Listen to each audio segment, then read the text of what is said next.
तब कृपालु सूर्यकुल के स्वामी श्री रामचंद्र जी ने कहा कि सोच छोड़कर मेरे साथ वन को चलो, आज विषाद करने का अवसर नहीं है, तुरंत वन गमन की तैयारी करो।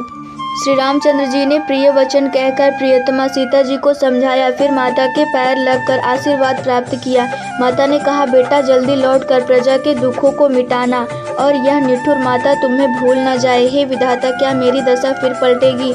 क्या अपने नेत्रों से मैं इस मनोहर जोड़ी को फिर देख पाऊंगी? हे पुत्र, वह सुंदर दिन और शुभ घड़ी कब होगी जब तुम्हारी जननी जीते जी तुम्हारा चाँद सा मुखड़ा फिर देखेगी? हे तात, वत्स कहकर, लाल कहकर, रघुपति कहकर, रघुवर कहकर मैं फिर कब तुम्हें बुलाकर हृदय से लगाऊंगी और हर्षित होकर तुम्हारे अंगों को देखूंगी। यह देखकर कि माता स्नेह के मारे अधीर हो गई है और इतनी अधिक व्याकुल है कि मुंह से वचन नहीं निकलता। श्री रामचंद्र जी ने अनेक प्रकार से उन्हें समझाया, वह समय और स्नेह वर्णन नहीं किया जा सकता। तब जानकी जी सास के पाँव लगी और बोली, हे माता सुनिए, मैं बड़ी ही अभागिनी हूँ। आपकी सेवा करने के समय देवों ने मुझे वनवास दे दिया, मेरा मनोरथ सफल ना किया। आप शोक का त्याग कर दे, परंतु कृपा ना छोड़िएगा। कर्म की गति कठिन है, मुझे भी कुछ दोष नहीं है। सीता जी के वचन सुनकर सास व्याकुल हो गई। उनकी दशा को मैं किस प्रकार बखान कर कहूँ। उन्होंने सीता जी को बार बार हृदय से लगाया और धीरज धरकर शिक्षा दी और आशीर्वाद दिया कि जब तक गंगा जी और यमुना जी में जल की धारा बहे तब तक तुम्हारा सुहाग आंचल रहे। सीता जी को सास ने अनेकों प्रकार से आशीर्वाद दिया और शिक्षाएं दी और वे सीता जी बड़े ही प्रेम से बार बार चरण कमलों में सिर नवाकर चली। जब लक्ष्मण जी ने यह समाचार पाए तब वे व्याकुल होकर उदास मुंह उठ दौड़े। शरीर काँप रहा है, नेत्र आंसुओं से भरे हैं। प्रेम से अत्यंत अधीर होकर उन्होंने श्री रामचंद्र जी के चरण पकड़ लिए। वे कुछ कह नहीं सकते, खड़े खड़े देख रहे हैं।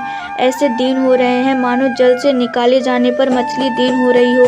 हृदय में यह सोच है कि हे विधाता, क्या होने वाला है? क्या हमारा सब सुख और पुण्य पूरा हो गया? मुझको श्री रघुराज जी क्या कहेंगे? घर पर रखेंगे या साथ ले चलेंगे? श्री रामचंद्र जी ने भाई लक्ष्मण को हाथ जोड़े और शरीर तथा घर सभी से नाता तोड़े हुए खड़े देखा। तब नीति में निपुण और शील, स्नेह, सरलता और सुख के समुद्र श्री रामचंद्र जी वचन बोले, हे तात, परिणाम में होने वाले आनंद को हृदय में समझकर तुम प्रेमवश अधीर मत हो। जो लोग माता पिता, गुरु और स्वामी की शिक्षा को स्वाभाविक ही सिर चढ़ाकर उसका पालन करते हैं, उन्होंने ही जन्म लेने का लाभ पाया है, नहीं तो जगत में जन्म व्यर्थ ही है।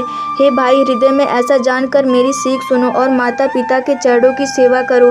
भरत और शत्रुघ्न घर पर नहीं है, महाराज वृद्ध हैं और उनके मन में मेरा दुख है। इस अवस्था में मैं तुमको साथ लेकर वन जाऊं तो अयोध्या सभी प्रकार से अनाथ हो जाएगी। गुरु, पिता, माता, प्रजा और परिवार सभी पर दुख का दूसरा भार आ पड़ेगा। अतः तुम यही रहो और सबका संतोष करते रहो, नहीं तो हे तात, बड़ा दोष होगा। जिसके राज्य में प्यारी प्रजा दुखी रहती है, वह राजा अवश्य ही नरक का अधिकारी होता है।